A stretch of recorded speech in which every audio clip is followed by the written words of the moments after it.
माली परेशानी, पहली बात तो ये कि इतनी बड़ी परेशानी नहीं जिसको सवार किया जाए। आयत पढ़ूंगा कुरान पाक की और मेरा ख्याल है कि बहुत सारी परेशानियां तो कुरान मजीद के लफ्ज़ों से दूर हो जाएंगी। सूरह हूद है, उसकी आयत नंबर 6 है, 12वें सिपारे की पहली आयत है। क्या अंदाज है और मेरे रब का कितना मन मोह लेने वाला और दिल को छू लेने वाला अंदाज है। रब करीम ने फरमाया वमा मिन दाब्बतिन फिल अर्द, फरमाया नहीं ज़मीन पर कोई भी ऐसा चलने वाला, ज़मीन पर कोई ऐसा नहीं जो चलता हो, इल्ला अलल्लाहि रिज़्कुहा, जिसका रिज़्क अल्लाह ने अपने ज़िम्मे न लिया हो। ज़मीन पे कोई चलने वाला ऐसा नहीं जिसके रिज़्क की जिम्मेदारी रब करीम की ना हो। ये जिम्मेदारी रिज़्क किसकी है? बोल के बताएं, बोल के किसकी जिम्मेदारी है जी? अल्लाह। देखें, गौर फरमाएं, यहाँ मुफस्सिरीन ने एक बात लिखी है इस आयत के तहत कि फरमाया जो ज़मीन पे चलने वाला है उसका रिज़्क अल्लाह के ज़िम्मे है। फरमाते हैं कि ये अल्लाह ने हमारी अकल के मुताबिक हमसे बात की है, वरना आसमानों में जितनी मखलूक है रिज़्क उसका भी अल्लाह के ज़िम्मे ही है। यहाँ जो फिल अर्द के लफ्ज़ है ज़मीन पे, वो हमें समझाने के लिए कि तुमने तो सिर्फ ये दुनिया देखी है ना, तो जिसको तुमने देखा है वो सब खाते अल्लाह का दिया हुआ ही है। तो जो हमने देखा था रब करीम ने उसके मुताबिक हमें समझा दिया। फरमाया कुछ तो तुमने देखे ही नहीं, चलो उनकी तुमसे बात नहीं करते, पर जो तुमने देखे हैं उन सब का रिज़्क किसके ज़िम्मे है? अल्लाह के।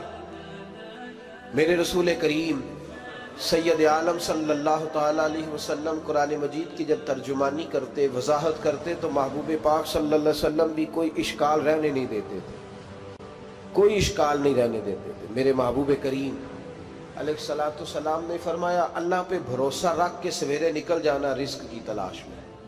किस पे भरोसा रखना है? निकलना तुम्हारे जिम्मे है। ये ना कहना कि घर बैठूंगा तो यही आएगा, निकलना तुम्हारी जिम्मेदारी है। जितनी जिम्मेदारी है वो पूरी करना।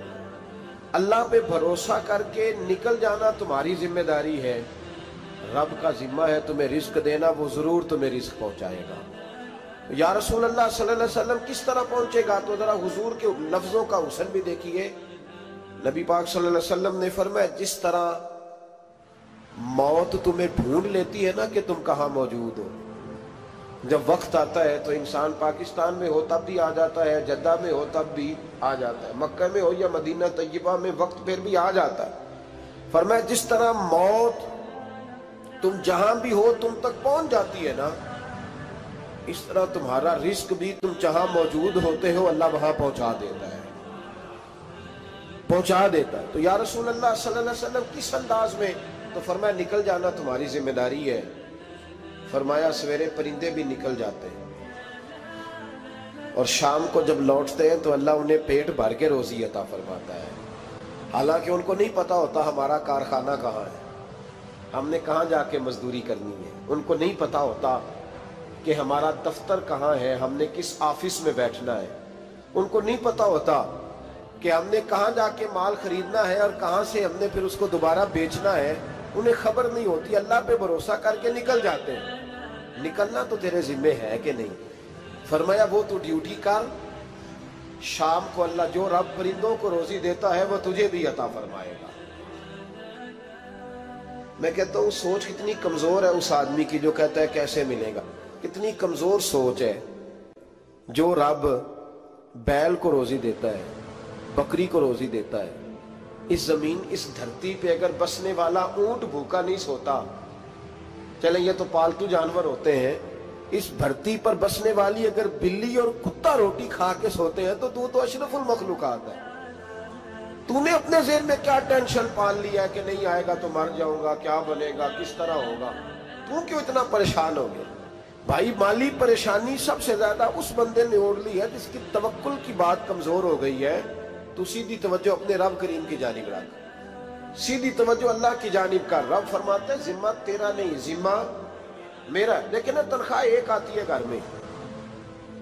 जब एक बच्चा होता है तो तब भी काम चलता है, जब अल्लाह 2 बच्चे दे दे फिर भी उस तनख्वाह से काम चलता है, जब 3 हो जाए फिर भी चलता है, जब 4 हो जाए नहीं। आप ना भी बोले तो बात तो सही है, बहरहाल काम फिर भी چلے اسی تنخواہ میں سے جب بندہ بڑے بیٹے کی شادی کر کے بہو بیاہ کے لے آئے تو پھر بھی کام چلتا ہے، اور جب اس بیٹے کو اللہ بچے عطا کر دے تو اسی گھر میں، اسی آنگن میں، اسی چھت کے نیچے کام چلتا ہے۔ تو پھر تو مان جانا کہ چلانے والا تو نہیں، چلانے والا کوئی اور ہے۔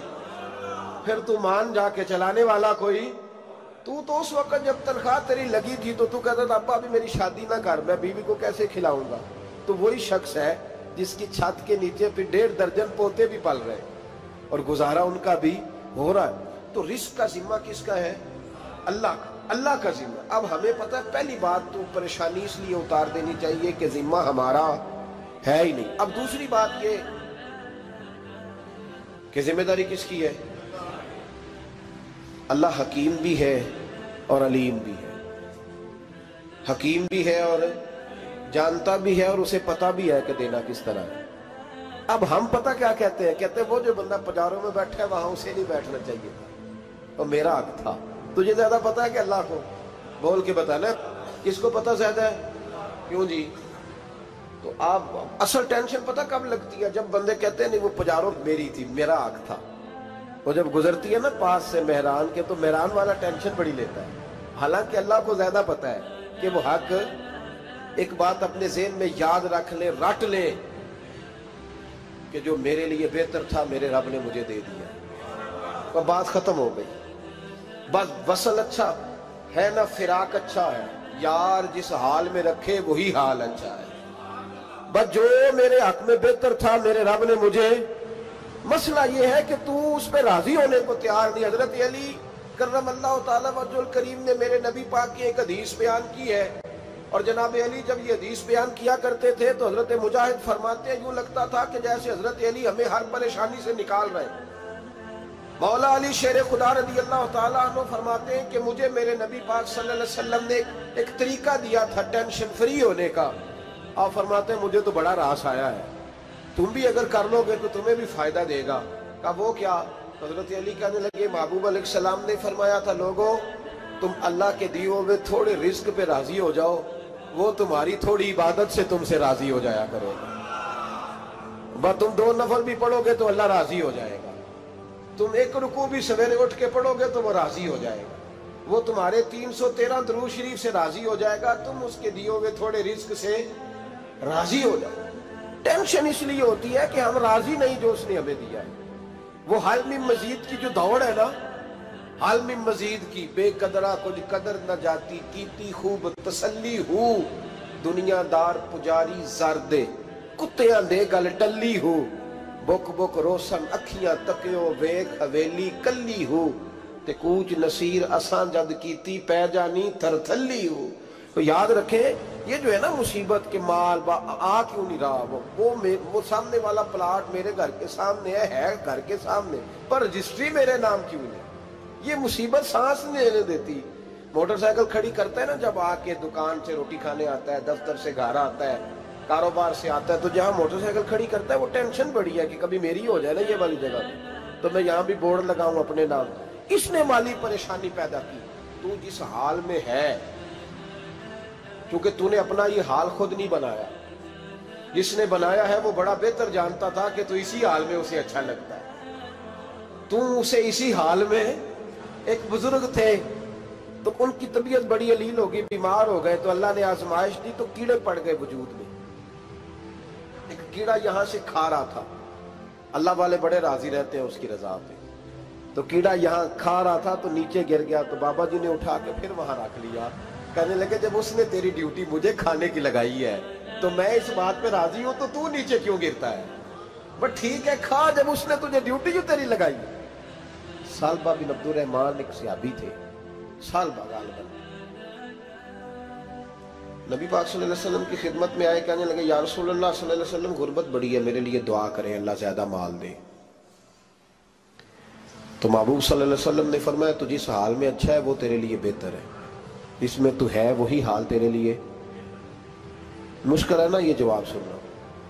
کہتے پیر صاحب فلان جگہ سے تویز آیا، وہاں تو وارے نے آرے ہو گئے، تو آپ کے ہاں؟ تو میں کہتا ہوں یہ تویز دینے والا اگر تویز دے کے امیر بناتا ہے تو پہلے خود کیوں نہیں بنتا؟ ये खुद तो 150 का तवीज बेच रहा है, अपनी बेचारे की हालत ये है। अगर इतना ही तवीज इसका चलता होता तो पहले 5 जो पिजारो इसके दरवाजे पे खड़ी होती। अजीब चक्कर है और अजीब जगह लोग उलझ गए, समझते ही नहीं बात को। या रसूल अल्लाह सल्लल्लाहु अलैहि वसल्लम दुआ कर दे तो महबूब ने क्या फरमाया? फरमाया तू जिस हाल में है ना वो हाल तेरे लिए बेहतर है, उसी में रह। कहनी हुजूर दुआ करे। फरमाया साल बाद तू बाज आ जा। हुजूर दुआ करे। फरमाया तू बाज आ जा। 2-3 दफा का जिद की।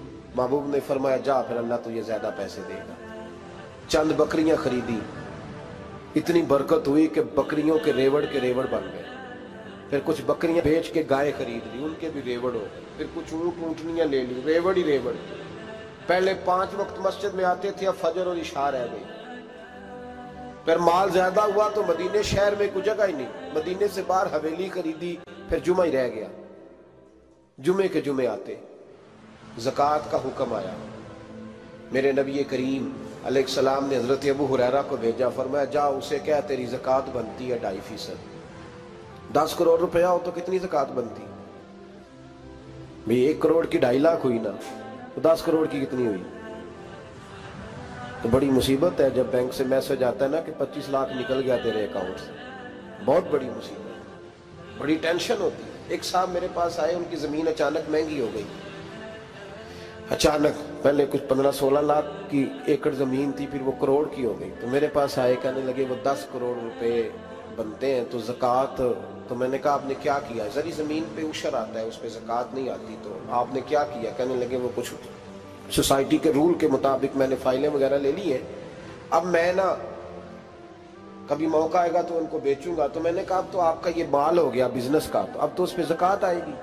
10 करोड़ पे जब 25 लाख सुना तो कहने लगे फौरन देनी पड़ती है कि थोड़ी थोड़ी से भी काम चल जाता है। तो मैं उनका चेहरा देखने लगा। मैंने कहा नहीं वो तो आपको पता है, वैसे हजरत उमर फरमाया करते थे बांट के ना दो, कोशिश करो किसी एक कोई दो, चलो किसी का तो कुछ बन जाए, तो एक कोई देनी चाहिए। कहने लगे तो मतलब ये ऐसा ही हुक्म है? मैंने कहा आप किसी और से तहकीक कर लें।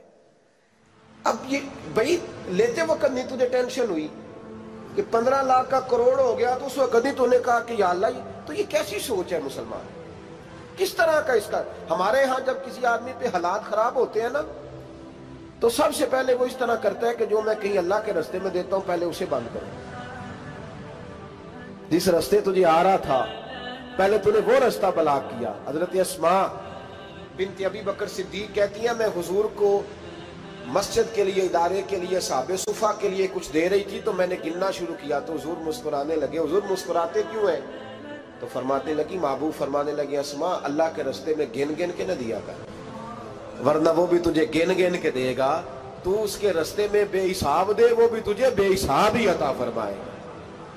लेकिन पहले ये वाला पहले दरवाजा बंद करो, यहां से पैसे खत्म हो रहे हैं। तो इस तरह करना भाई। इस दफा सूट जरा गर्मियों वाले ना खरीद, लेकिन जो तू अल्लाह के रास्ते में दे रहा है उसे देता रहे। लेकिन हम अपना नुकसान करते, ज्यादती करते हैं अपने साथ। मैंने आपको पहले भी बताया था प्यार की बोली है, फिर बोलता हूँ।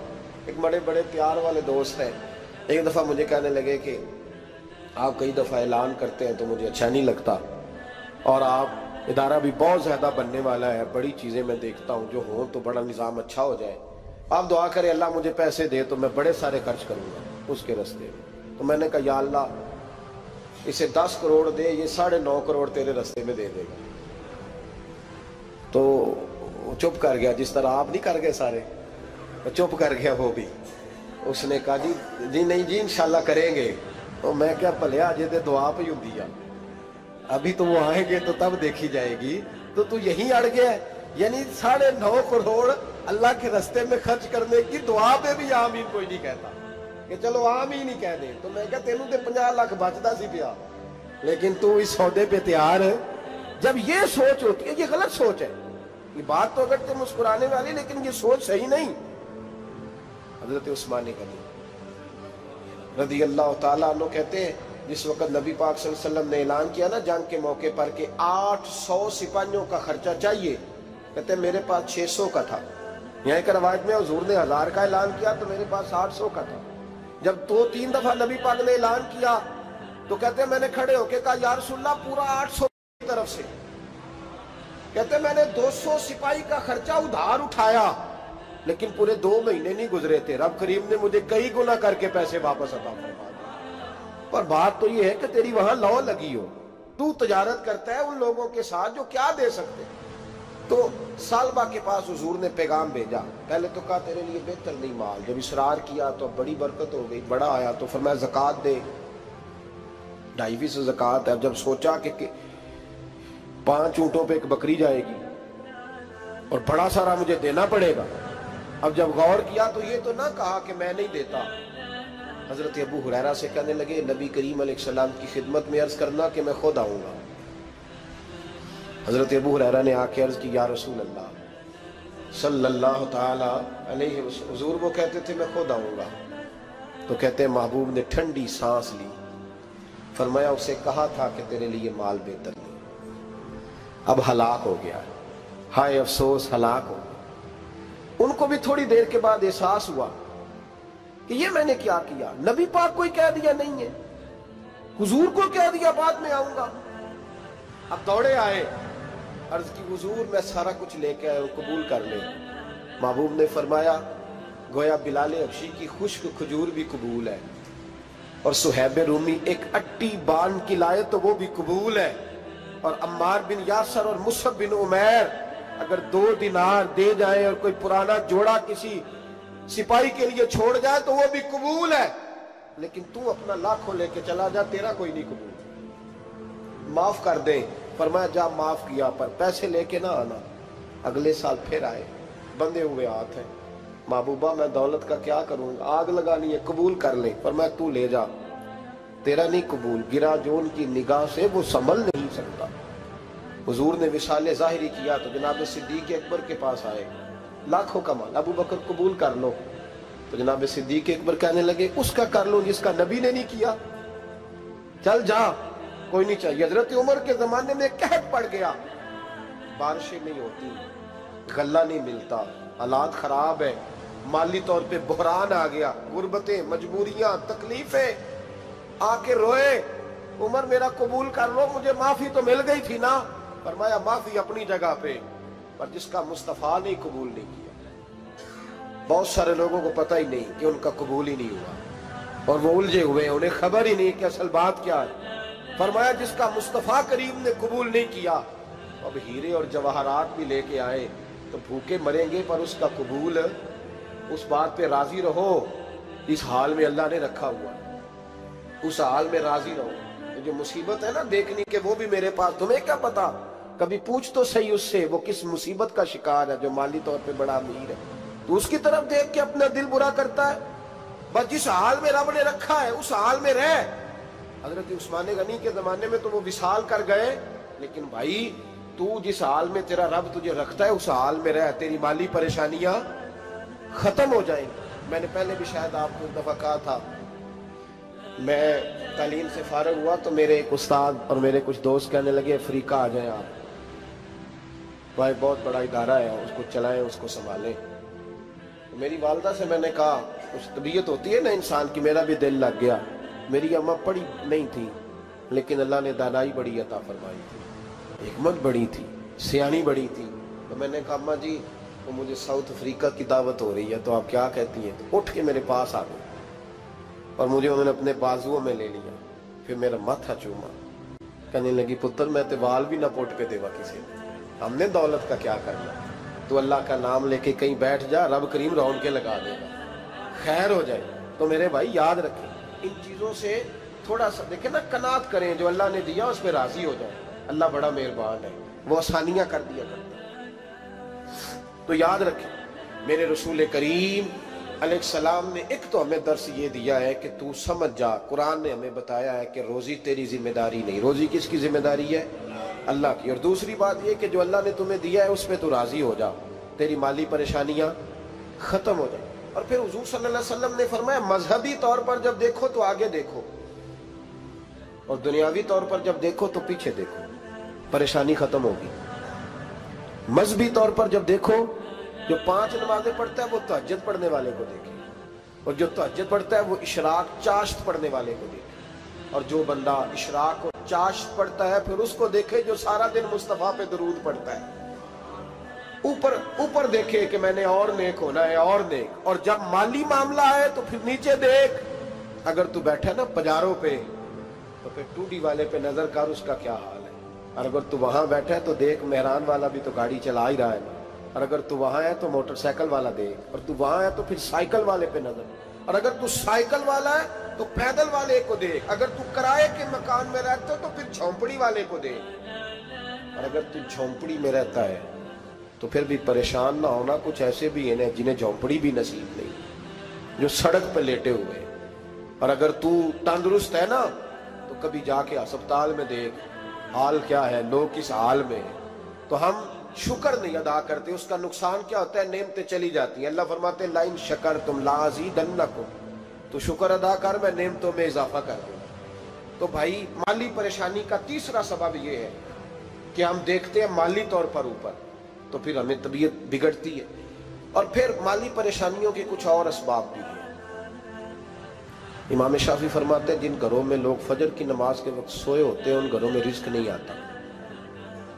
आप फरमाते हैं फजर का वक्त अल्लाह के देने का वक्त है, उस वक्त अल्लाह बांटता है। हुजूर सल्लल्लाहु अलैहि वसल्लम का फरमान है ना हदीस में कि तहज्जुद के वक्त अल्लाह पहले आसमान पे नुज़ूल जलाल फरमाता है जो उसकी शान के लायक है तहज्जुद के वक्त, और वो कहता है मांगो मैं तुम्हें अता करूंगा। लेने की बारी आए तो बंदा समेट समाट के अंदर घुस जाए।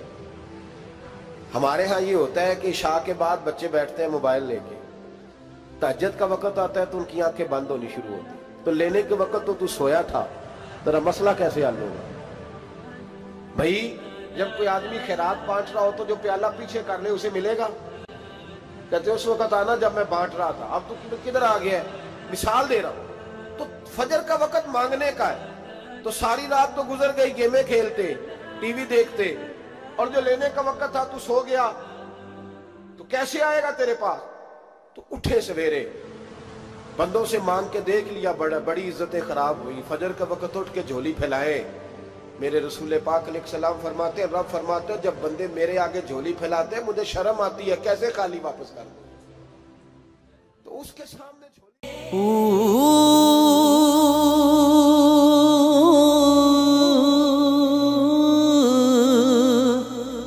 अल्लाह